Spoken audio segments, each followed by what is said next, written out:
Good morning. I'm very happy to be here in Prague, and thank you very much, Jan, for the introduction, and Mirka and Tomasz for inviting me here. So, today I will talk about design leadership, which is a topic that I am very passionate about. I have been working in design teams, I have been leading design teams, and I have been a consultant for design teams for many years now. My mission is to enable design leaders to do their best jobs and to unlock the potential of their team. And what I want to share with you today is my strategic approach, how you can develop a successful design team and build a design capability in your organization. So that we are all on the same page, let's first clarify what I actually mean with design team development and capability building. So I'm referring to all these topics, and this is just some examples that you see on this slide that are the foundation for your team's work.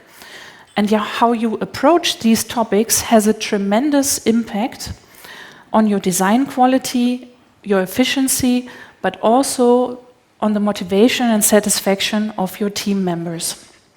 So if you are working as a design leader, you really have to look into these organizational, operational, and cultural topics. But, of course, I don't know how it is in your teams, but what I'm seeing in my consultancy is that the reality in many design teams is hard. There's an immense workload, we have tight deadlines, and there's always a lot of politics and pressure that kind of prevents us from taking this step back and develop our team and our organization. And that also typically means that design leaders struggle to find the time for their topics and to prioritize the right initiatives. So for these design leaders, I have developed an approach that is strategic, structured, and proactive, and that will allow you to be more intentional with your efforts to build a great team. So over the next roughly 35 minutes, I will introduce to you this process, and I will also show a case study how we applied this process in a design team. And I know not everyone in the audience is working as a design leader, but don't worry, the approach I'm showing can be easily adapted to other types of teams as well. So I'm sure you will also take something with you today. So let's get started. The strategy process for developing your team consists of 6 steps, as we said before. The first 3 steps are centered around developing a strategy for your team, from assessing the current situation to actually developing a strategy and roadmap, how you want to develop your organization. The next 3 steps are about implementing this team strategy. And this is where we need to do our change management, where we need to lead our strategic program initiatives towards execution and measure in the end if we made any impact. This process is actually based on many proven management concepts from change management and organizational development. And what I have done is to combine these concepts and put them in the context of design teams. We will now go through each of these 6 phases in more detail so you get a better idea what it's about. First step is to assess the current situation in our team. This is the time where we have to take an honest look. Where are we standing right now? What are our pain points? What are our issues? And what is working well? What is working not so well? And how we typically approach this is by a mix of research methods that you also know from your user research or customer research. So we can do team workshops, we can do team surveys, we can do structured assessments, this kind of things. And this will give us a collection of insights and challenges that we can then address later on in the process. But before we can dive into this solution space, we want to take a step back and describe an ideal future state that we want to achieve as a team. So, for instance, what should our design team and design culture look like? Or what do we want to achieve with our design work? Having this team vision will make it much more easy to unify the team and to connect our activities as design leaders.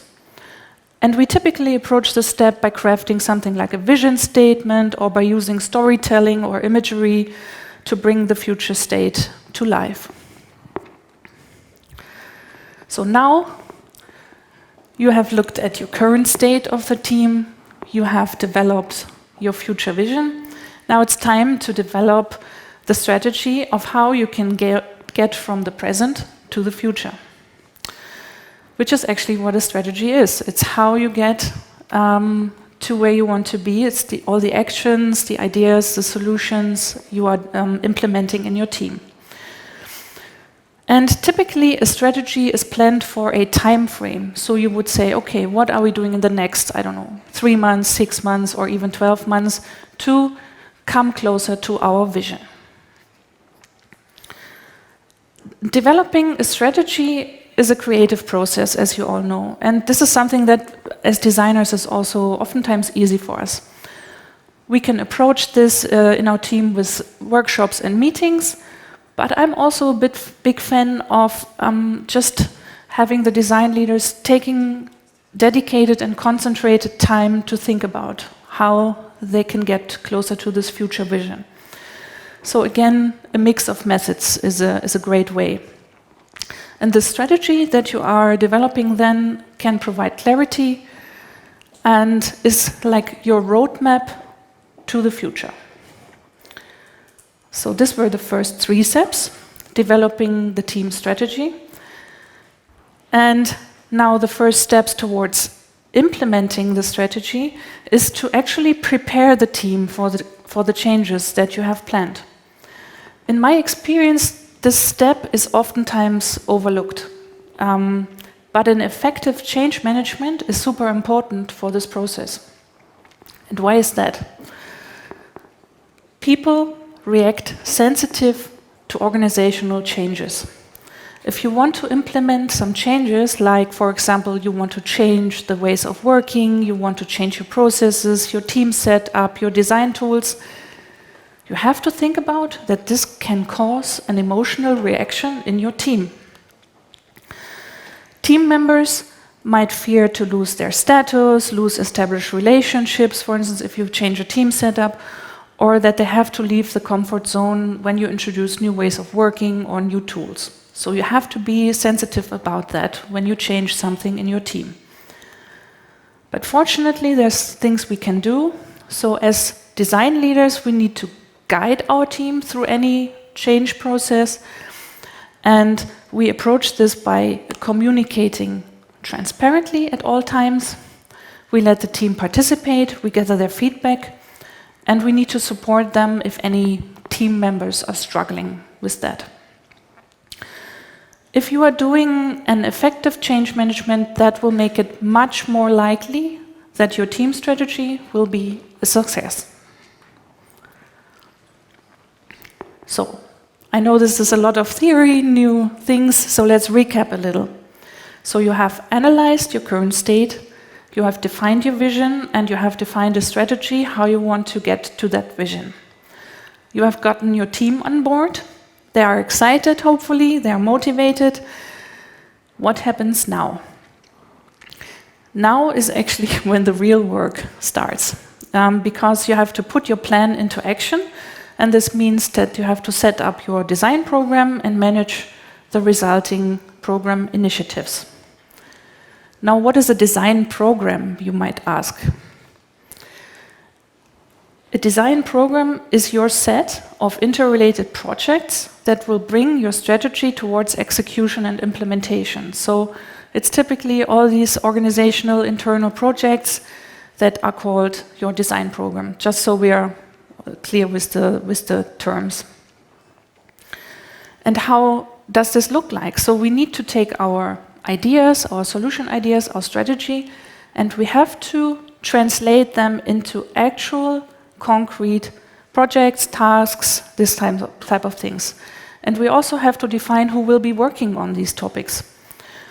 Unless you are like a really big design team, like, I don't know, Spotify or Airbnb or these types of teams, they have people who do that. But in your team, probably you as design leaders will be the ones working on it, maybe supported by some of your motivated senior designers. And when working on these organizational topics, your typical steps will be you develop a concept, you experiment with it, and then you implement it. Let me give you a quick example, which I think all of you can relate to. So let's assume you want to improve your design process and you set up a project for that. So first, you will probably develop a concept for this new workflow.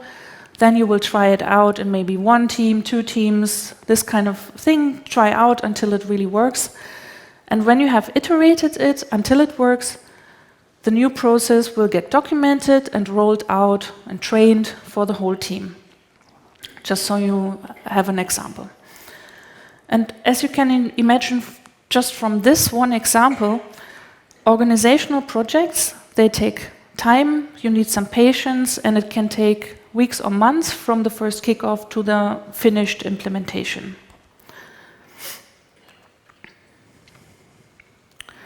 Our last step in the 6-step process is to measure if our initiatives, if our ideas, if our change has made any impact. So we want to understand if we made progress, for instance, in the team efficiency, team satisfaction, or the quality of our design outcomes. So we have to think about how we could measure our progress. Now, measuring, I know lots of you think dashboards, numbers, this kind of thing, but that's not how we need to do it. So a very hands-on approach to measuring would just be to repeat the team survey or to do another team workshop, something like that, finding out if the changes were successful. Some teams do measure numbers, KPIs, such as the Net Promoter Score or the team satisfaction or a design index score, something like that. But I want you to remember that there's no sense in measuring something that is not connected to one of your initial pain points or your goals. So you have to think about, okay, I want to measure, did we come any closer to our team vision, and how can I measure that? This will then give us valuable insights if our initiatives are already working or if we have to do more work, if there's more room for improvement.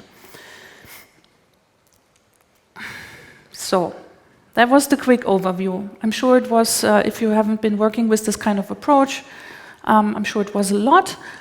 And we will look into more details in a minute when we go through the case study. But first I want to give you one more insight. And it looks like a linear process. And that's for, let's say, educational purposes. In reality, of course, it's not that linear. You will have phases that overlap and this kind of things. And of course, also, this process does not end when we are finished with step 6. Because developing a team strategy and developing your team in general, it's not a one-off activity. It's an ongoing process. And this is why I want you to think of this process as a cycle. It's a cycle that you need to do regularly, and you go through it maybe every half year, quarter of a year, 1 year, depends on your team size. But as you can see here in the top, does it have laser? Yeah. As you can see here, the results from measuring your practice and performance can go right into the next cycle and feed your next round of strategy development, because there's always something to do, there's always something to improve in your team, so this is an ongoing cycle. And the idea behind that is that over time, with every cycle, you will move closer towards your team's goals and towards team excellence. Ideally, this is like an upward spiral of continuous improvement. Again, this notion of a strategy cycle is a very well-established management approach, and what I notice is that as design leaders, many design leaders are not familiar that much with these management tools. This is why I want to bring this to you and show you how you can apply it for a design team. So, let's move into our case study, so things get a little bit more from the abstract to the more tangible examples. Over the past years, I have worked with several design teams, developing their design team strategy and coaching them through this process. As Jan mentioned in the introduction, I work with well-known brands, but same as you, my work is always NDA protected. So in this case study, I have removed my client's name and any sensitive information, so we can still look at it and I can walk you through the process. So, meet two design leaders, Mary and Paul. And Mary and Paul are leading a design unit at a consumer goods company in Germany, and they are responsible for a range of digital tools and websites for that company. They are leading 25 designers, but the team is growing a lot, so by now it's probably 35. And these design leaders, they approached me after their team has been growing very much, and they have also transitioned from kind of like a studio model to an agile scrum model. And that meant that the whole team setup changed, the ways of working changed, and they wanted to improve the issues that they had. So we worked together. And throughout a couple of months, I was meeting with them regularly and coaching them through this strategy process. So for the first step, to assess the current situation, we did a mix of measures. We started with a team workshop, a team survey, and in this workshop and the survey, we collected the team's pain points and issues. And you might ask, why a workshop and a survey? It's because in a survey, if it's anonymous, people can be a little bit more open also what is going wrong. But in a workshop, on the other hand, you can dive deeper into the details. And also, we came together just with the design leaders alone and went through a structured assessment of their team to understand their perspective also. All in all, these different steps took about 3 or 4 weeks to complete, but of course just with like a workshop once a week or a meeting once a week, this type of thing. This resulted in many insights. It was during COVID, so it's you can see a lot of Miro board types of things. And so from all of these sources, we collected many insights and we clustered them into key challenges. And these key challenges, just like you would in a design process, we used the how might we technique to frame the problems that we had in the team. On the slide here, you can see a selection of some of their main topics. And to just give you one example of their how might we questions, it was, for example, how can we develop a better design team culture and collaboration when our designers work isolated in their Scrum teams? That was just one challenge as an example. In the next step, I asked them to define their team vision, and we did that in a leadership workshop using some creative writing techniques. This was just really a one appointment to look into that and to be a little bit open and visionary and see what they want to achieve. And here you can see just some fragments of the team vision, and they were summarized in a lot of positive statements. And some example, for instance, is that they said, we stand together as a team with a strong design culture and a strong team spirit. We are renowned for our design excellence, this type of thing. So we say positive statement, what way you want to be in the future. And yes, this is generic, but it's a vision. It's where you want to be one day, so it's not the action plan yet. And we also did some technique where we had them look up some imagery that sort of created a mood board for their team vision. And I just wanted to show it to you because I found it so interesting. that even though their topics were all about design and design excellence and all that, in the images, it was all about the team. Only team. Some sports metaphors and some hands and you know, this type of thing. So that was really showed me that this was one of the most important parts for them to get back the team culture that they lost over the course of moving into Scrum projects. Maybe some of you can relate to that problem. So the third step, it was time to now develop the ideas and possible initiatives for their strategy roadmap for how to improve their team. And remember, in this step, we want to create an action plan that can bring us from the current state closer to our future vision. So this is my one and only silly slide. So we start with a broad research for their key challenges, because you know no one knows it all. You have to do some research. You have to look at how are other teams solving these problems, what are the state-of-the-art methods, what are best practices rely on. So you look into all sorts of resources, and I also provided them with some best practices from my experience, and we put all this together into like a bucket of solution ideas. Again, this is just some excerpt of that, and naturally there were a lot of ideas. Yeah, you can see it here. Oh no, you can't. Like, let's improve our file naming, or let's improve our collaboration, let's look at our workflow, all of these things. But the team also said that they wanted to create a strategy and roadmap for the next 12 months.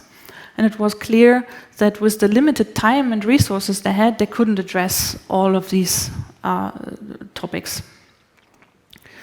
So to prioritize the topics in the process, we used the value effort matrix, which is a really great tool to prioritize any types of projects, really.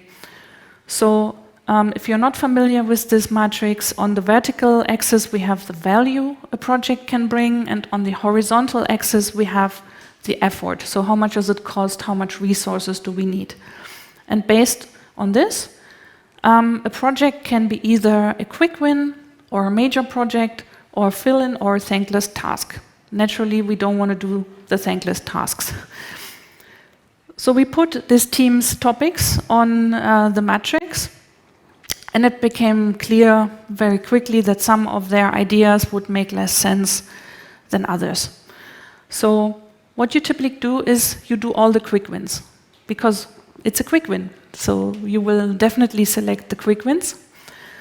And you can do 1, 2, or 3 major projects depending on your time. In our case, they selected 2 major projects, which is to set up a career program and to develop a design system.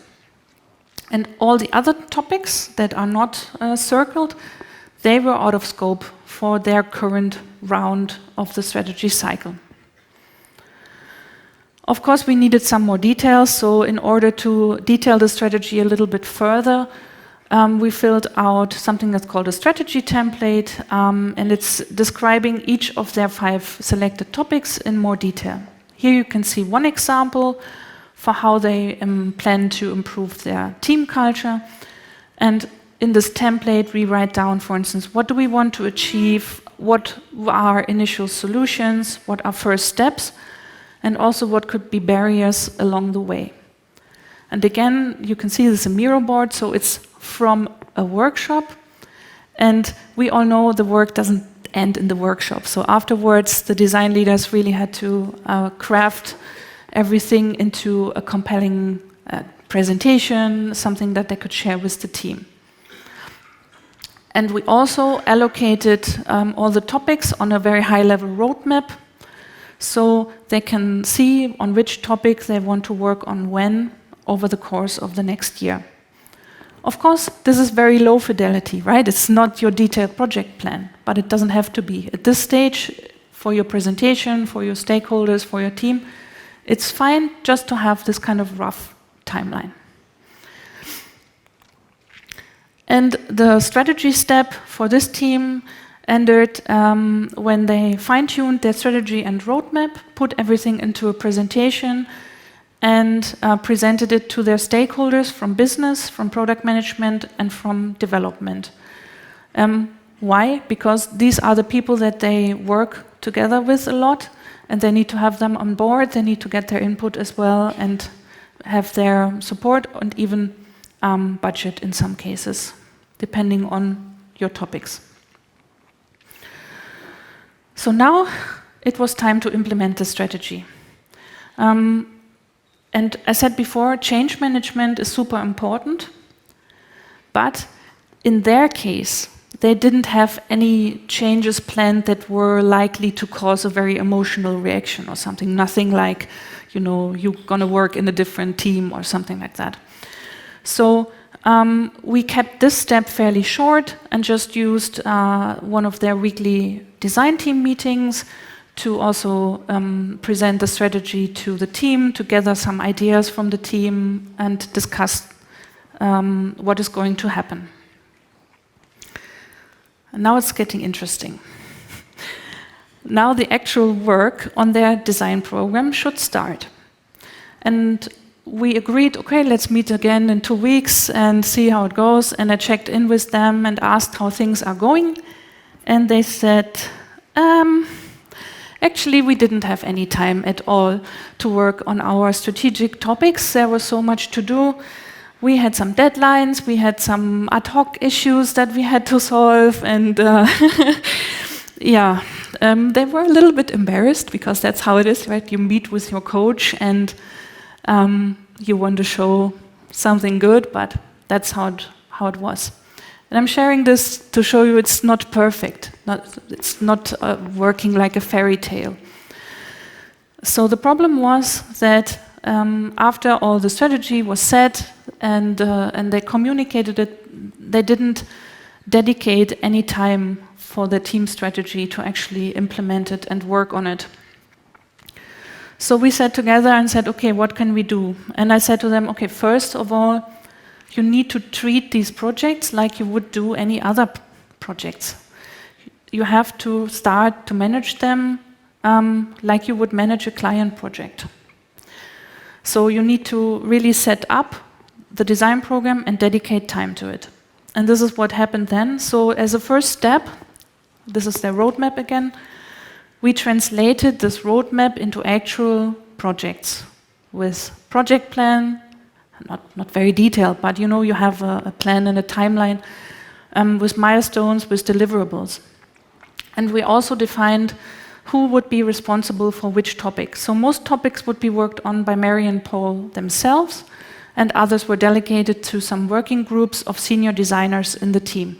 And I'm sure you all know these kind of designers. In every team, you have these people that are always interested to do a little bit more, that are reading a lot. These are the people you need to put on these projects, because they will be motivated to do this kind of thing besides work. But of course, they also need dedicated time and shouldn't be doing it after hours. You know what I mean?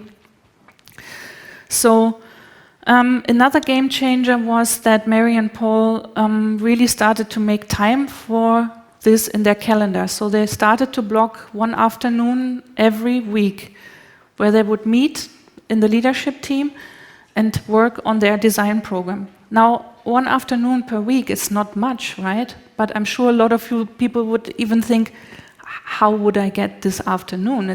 If you are working in the day-to-day, that's a lot. So even if it's just 2 hours, 3 hours, 4 hours, it will get you somewhere in the end. So slowly but surely, they were able to make progress with their design team topics. And I don't know how representative their team is, but they really had so much, so many projects, so many deadlines, so I can understand that it was tough for them. And the last step, to measure the impact of their team strategy, they decided to repeat the team survey every month, and also Many teams, at least in Germany, have something like an annual design team meeting. I don't know if you have this here also, that where you all get together, maybe go to a different location and have something like a team building and team event. And Mary and Paul plan to use a 2-hour slot of their annual design team meeting also to just sit down, reflect the year, discuss any issues and pain points in the team. So have this dedicated team time also in their yearly meeting. So this is where this case study ends, but of course it wasn't where the work for this design team ended. Some initiatives of their strategy were already implemented and others are still in the making. What is more important though is that this team now has a process that they can use to continuously improve. And over time, the interesting thing is that also this approach becomes part of your organizational capability. It's part of your leadership culture. To think of team development in this iterative way, to be more intentional about it, to be more structured. And the feedback that I got from Mary and Paul over this process was also this, that they really like to have these concrete steps that gave them kind of like a guidance through the process, whereas before it was more like jumping from one idea to the other, like, we should do a design system, let's do a career plan. You know, it was less intentional, less focused. So, it's time for me to wrap up. I have given you a lot of input about the strategy process, both in theory and some examples for the practical application. I just want to wrap up my main points again. So, we have been going through the 6-step approach, and I hope that one takeaway is for you that first we have to go through the creative process of creating the team strategy, and then the work starts where we have to implement it using tools such as change management, program management, project management, and also measuring our impact. Second key takeaway I want you to take with you today is that this is not a one-off approach.